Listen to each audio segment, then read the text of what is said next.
इस इंडस्ट्री में आए हो ना, तो चाहे अपलाइन हो या डाउनलाइन, उनसे दुश्मनी मत निभाना।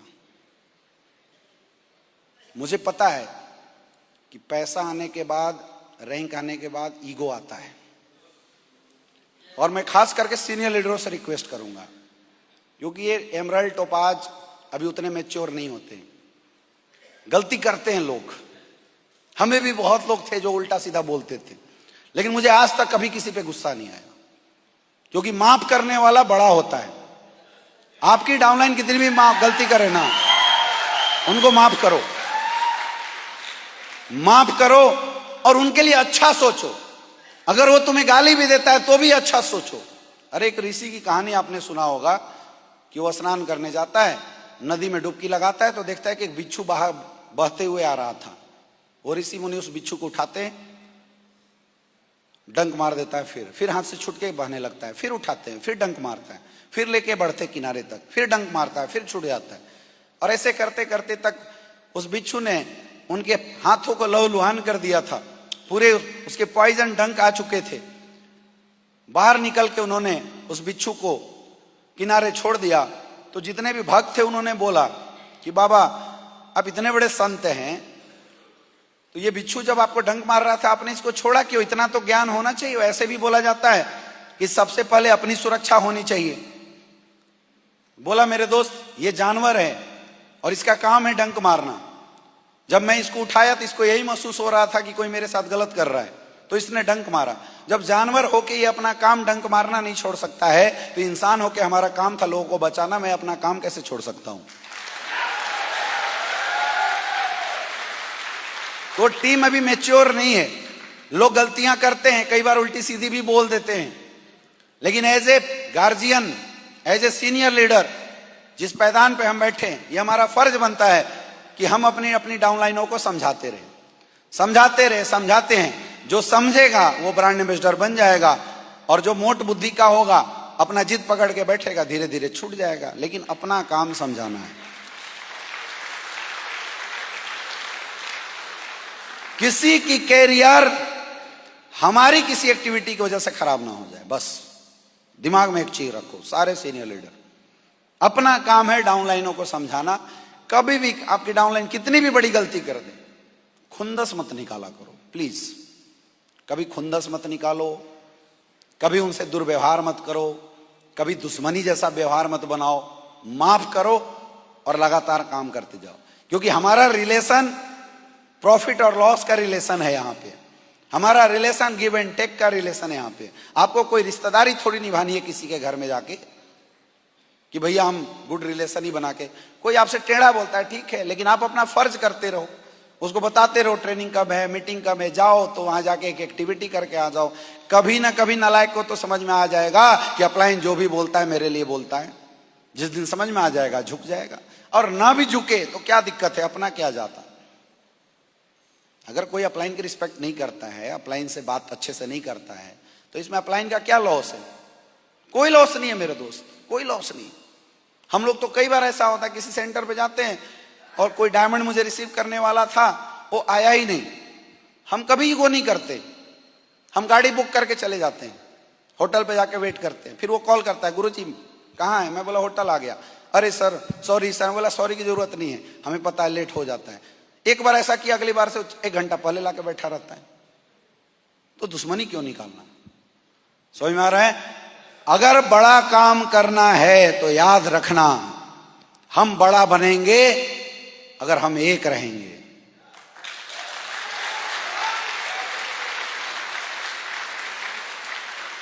हम बड़ा बनेंगे अगर हम एक रहेंगे। जिस दिन हमारी जुबान 2 चलेगी, एक इधर एक वो उधर, बड़ा बनने की सिस्टम वही खत्म हो जाएगी। अकेला चना कभी भाड़ नहीं फोड़ता। समझ में आ रहा है? Unity is the best policy. हर घर में होता है। हस्बैंड वाइफ में झगड़े नहीं होते हैं क्या? होता है नहीं होता है? तो क्या करना चाहिए? अगले दिन तू अलग हम अलग करते हो ऐसा? मारपीट करके भी अगले दिन साथ में हो जाते हो। होते हो नहीं होते हो? आपके बच्चे गलती नहीं करते हैं क्या? तो क्या करते हो? घर से निकाल देते हो, 2-4 लपड़ मारते हो और फिर से पुचकार के ले आते हो। करते नहीं करते हैं? माँ बाप भी कई बार ऐसा काम कर देते हैं जो नहीं करना चाहिए, तो क्या करते हैं? माँ बाप की इज्जत करना छोड़ देते हैं क्या? क्या करते हैं, इग्नोर मारते हैं और लास्ट में फिर एक हो जाते हैं। यस या no? That is called unity. वहां अपना रिश्ता इसलिए एक हो जाते हो, यहाँ बिजनेस का रिश्ता है इसलिए नहीं एक होते। यही गलत है। जिस दिन एक होने लग गए, एक दूसरे की गलतियों को माफ करने लग गए, यार अपलाइन भी इंसान है, डाउनलाइन भी इंसान है, अपलाइन से भी हो जाता है गलती, डाउनलाइन से भी हो जाता है। लेकिन जिस दिन ये संस्कार एक होने की, रिस्पेक्ट की, प्यार की बनी रहेगी, आपका बिजनेस दुनिया की कोई ताकत हिला नहीं सकता, याद रखना। समझ में आ रहा है? अगर काम करवाना है अपने अपलाइन से तो तनतना के नहीं, प्यार से करवाने की आदत डालो। मेरा अगर अपलाइन मुझे ना टाइम देना तो पहले तो मैं फोन करता रहूंगा, कब तक, जब तक कि फोन ना उठा ले अपलाइन। 20 दिन कॉल करूंगा, 50 दिन कॉल करूंगा, और जैसे फोन उठाए अपलाइन, मैं बहुत प्यार से बोलूंगा, गुरुजी नमस्कार, गुरुजी लगता है मेरे से कोई गलती हो गई, आप नाराज चल रहे हैं मेरे से। मैं कभी नहीं बोलूंगा ऐ भाड़ में जाओ देख लेंगे। मुझे पता है अपलाइन लाइफ लाइन, उसके बिना काम होने वाला नहीं है। तो मैं क्या करूंगा, अगर मैं आपकी जगह पे रहूंगा तो मैं तब तक फोन करूंगा जब तक उठाना ले। परेशान होकर तो उठाएगा, है ना? फिर मैं बोलूंगा गुरुजी नमस्कार, गुरुजी लगता है मेरे से कोई गलती हो गई, सर जाने अनजाने में अगर कोई गलती हुई होगी तो सर मैं उसके लिए आपसे क्षमा प्रार्थी हूँ। सर मुझे आपका टाइम चाहिए था, एक टाइम मिल जाता सर मेरा भी कल्याण हो जाता। मुझे बताओ कौन सा ऐसा अपलाइन है जो टाइम नहीं देगा? देगा नहीं देगा? अपने को मतलब किस बात से है? धंधे से ना? यस या नो? ना सर मेरी गलती थोड़ी थी। अरे मेरी भी गलती नहीं थी, फिर भी मैं होशियार हूं, मैं तो बोलूंगा क्योंकि मुझे मेरा धंधा निकलवाना है। यस या नो? झुकने से अगर तरक्की हो ना तो हमेशा झुक के रहना चाहिए, क्योंकि फलों से लदी हुई डालियां हमेशा झुकी रहती हैं।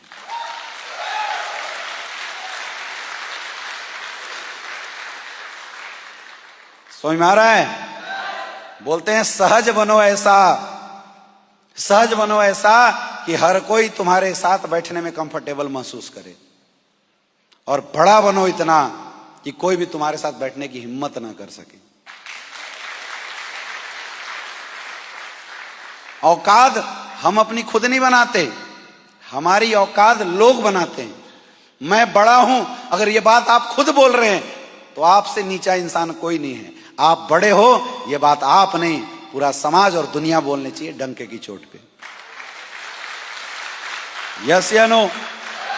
मैंने अभी तक, आज तक अपने जीवन में, मैं अपना पर्सनल एक्सपीरियंस बता रहा हूं, मैंने आज तक अपने जीवन में कभी अपनी रैंक का धौंस नहीं दिखाया, कभी नहीं, कभी नहीं। मैंने ये नहीं बोला कि मैं रॉयल एम्बेसडर हूं तो मैं 20 लोगों की ट्रेनिंग में क्यों आया। तुम बोलो तो सही, अगर मेरी टीम को आज जरूरत पड़ेगी कि नहीं मुझे ग्राउंड में जाना चाहिए और 1 by 1 प्लान करना चाहिए और मेरे अलावा कोई लीडर वहां नहीं है, तो मैं जाऊंगा, व्हाई नॉट। मैं डायमंड हूं, फिर भी मैं डायमंड लेवल पे प्लान किया हूं। एक बार क्या था, डायमंड जब मैं बना तो मेरी एक टीम थी, वो दूसरी कंपनी में भाग गई। 10-12 एमराल्ड थे मेरे, भाग गए दूसरी कंपनी में। तो मैं रवि सर के साथ पटना या कहीं पे रोसड़ा साइड में कहीं मीटिंग कर रहा था, मेरे पास कॉल आया, बोला गुरुजी मैं बर्बाद हो गया, तबाह हो गया। जो भी लीडर था मेरा, सफायर, अब जिस सफायर के 5, 10, 12 दोनों लेके एमराल्ड भाग जाए वो तो बर्बादी होगा। बोला क्या हुआ? बोला गुरुजी मेरे सारे एमराल्ड थे, वो चुपके पता नहीं सालों ने कब प्लानिंग कर लिया, भाग गए। मैं बोला अच्छा, कोई दिक्कत नहीं है, कोई टेंशन नहीं है। बोला सर टेंशन कैसे नहीं है, मेरी नींद उड़ी हुई है। बोला कोई बात नहीं, कोई टेंशन नहीं है, तो टेंशन मत ले, मैं तेरे साथ खड़ा हूं। अपलाइन खड़ा है तो फिर क्या टेंशन, ठीक है। अगली बार मैं वापस आया, उसमें से एक को पकड़ा मैं, बोला क्या प्रॉब्लम है? बोला सर मेरा चेक नहीं बनता है। बोला कोई बात नहीं, चेक बनवा देंगे, तब तो रहेगा। बोला हाँ रहेंगे। बोला ठीक है, चल लोगों से मिलवा, कहाँ है तेरे लोग। फिर मैंने अपनी होंडा सिटी साइड खड़ा करी और मैंने अपना प्लेटिना पैशन प्रो था मेरे पास, उसको फिर से साफ किया, तैयार किया। मैं बोला चल मैं ग्राउंड में चलता हूँ, तू मिलवा। बोला सर आप डायमंड हैं, आप चलेंगे? बोला हाँ क्यों नहीं चलेंगे, तेरे को अपलाइन से प्रॉब्लम है ना, मैं चलता हूं तेरे साथ। बोला सर आप, मैं बोला किसी को मत बताना मैं डायमंड हूं, जब नहीं बताओगे तो पंगा ही नहीं होगा, मैं टेस्ट में नहीं बताऊंगा, रैंक नहीं बताऊंगा। ठीक है सर। मिलवाया उसने, और उसने करीब 1 सप्ताह में मुझे 30, 40, 50 लोगों से मिलवा दिया। 15 दिन के अंदर 60-70 लोगों से मिलवा दिया। और उसकी जो 15 दिन की कमाई थी मेरे दोस्त, लगभग 72,000 रुपए की थी उस बंदे की। मैंने 1 by 1 प्लान किया, 1 by 1 एक एक से मिला, एक एक की मीटिंग करी, एक एक की काउंसलिंग करी, प्लान किया, फॉलोअप किया, रिजल्ट निकाला, डीडी जमा किया। तो कोई फर्क नहीं पड़ता है आपका रैंक क्या है, किसी भी रैंक पे आपको कुछ भी करने की जरूरत पड़े तो करना जरूर चाहिए। और यार अगर कोई सीनियर लीडर, अगर कोई डाउनलाइन आपको बोलती है गुरुजी एक बार सिर्फ आप हमारे यहां आ जाइए, तो मत पूछना मंच है माइक है कि नहीं। अगर वो रिक्वेस्ट करता है चले जाना, चले जाना, क्या होगा, ज्यादा से ज्यादा आपका जाने आने का भाड़ा का खर्चा हो जाएगा, ज्यादा से ज्यादा क्या होगा, वो किसी से मिलवाएगा नहीं। ये हो सकता है ना, कई बार ऐसा तो लोग बुला के मिलवाते नहीं, लेकिन मेरे दोस्त उस बंदे का आपके प्रति विश्वास इतना बड़ा हो जाएगा ना कि जब आप वापस आओगे वो इंसान फिर धंधा कर जाएगा, क्योंकि उसको पता है कि मेरे पीठ पे एक बाप खड़ा है।